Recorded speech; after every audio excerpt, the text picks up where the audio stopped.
Question 26 में कहा है a person sitting at the top of a tall building. ठीक है, मान लेते हैं ये कुछ टॉल बिल्डिंग है, यहाँ पर एक पर्सन है एंड हमें बताया गया है कि वो बॉल्स फेंक रहा है नीचे एट इंटरवल्स ऑफ 1 सेकेंड।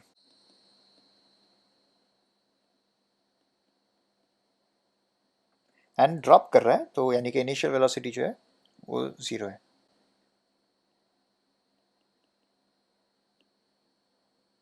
तो यानी कि u इक्वल्स 0, ठीक है ना, मीटर्स पर सेकेंड। ठीक है, एंड अब क्वेश्चन क्या है? क्वेश्चन ये है कि find the position of the third, fourth and fifth ball when the sixth ball is being dropped. Okay, तो इसके बारे में थोड़ा पहले सोच लेते हैं कि मान लेते हैं कि t इक्वल 0 पे वो पहला बॉल फेंकता है। ठीक है, तो यहाँ पर t लिख लेते हैं और यहाँ पर लिख लेते हैं बॉल का नंबर। ठीक है, तो क्या है कि 0 सेकेंड्स पर आप पहला बॉल फेंक रहे हो, 1 सेकेंड पर आप दूसरा बॉल फेंक रहे हो, 2 सेकेंड्स पर आप तीसरा बॉल फेंक रहे हो, 3 सेकेंड्स पर चौथा, 4 सेकेंड्स पर पांचवा एंड 5 सेकेंड्स पर छठा। ठीक है, यानी कि for the first ball 5 seconds have passed when sixth ball is being dropped। बराबर है, क्योंकि आप देख सकते हो यहाँ पर कि बेसिकली 1 सेकेंड के बाद फिर ये 1 सेकेंड और फिर ये 1 सेकेंड और फिर ये 1 सेकेंड और फिर 1 सेकेंड और, यानी कि टोटल 5 सेकेंड ऑलरेडी बीत चुके हैं, तब छठा बॉल गिरा जा रहा है। ठीक है, तो पहले बॉल के लिए 5 सेकेंड्स, क्योंकि पहला बॉल तो t इक्वल 0 पे फेंका था, तो पहला बॉल 5 सेकेंड से ऑलरेडी ट्रैवल कर रहा होगा, तब छठा बॉल फेंका जाएगा।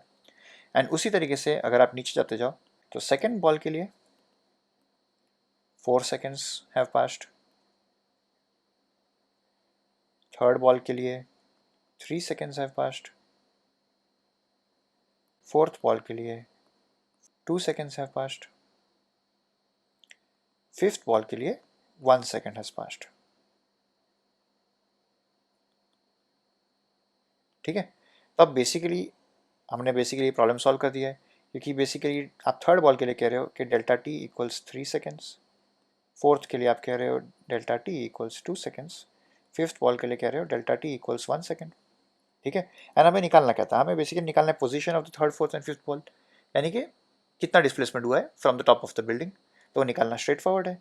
आप लगा लो s equals u t plus half a delta t square, and u सबके लिए 0 है, तो ये सिंपली आप लिखोगे हाफ, एंड एक्सेलरेशन लिख लेते हैं आप -10, तो ये हो जाएगा -10 divide by 2 delta t square which is just -5 delta t square.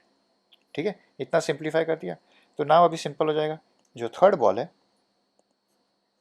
उसके लिए क्या हो जाएगा, s equals -5 and delta T उसके लिए 3 है, तो 3 स्क्वायर कर लो, तो ये हो जाएगा -45 meters, that is 45 meters below roof. बराबर है। उसके बाद आप फोर्थ बॉल की बात करें, फोर्थ बॉल में सिर्फ डिफरेंस ये है कि वो उसके लिए 2 सेकेंड्स इलेप्स हुए, तो ये हो जाएगा -5 टाइम्स 2 स्क्वायर, 2 स्क्वायर 4, 5 4 20, ये -20 मीटर्स हो गया।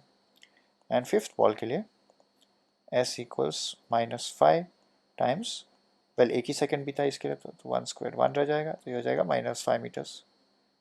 ठीक है, तो basically 45, 20 and 5 meters below the point of the roof ये बॉल्स पहुंच चुके होंगे जब छठा बॉल फेंका जा रहा होगा।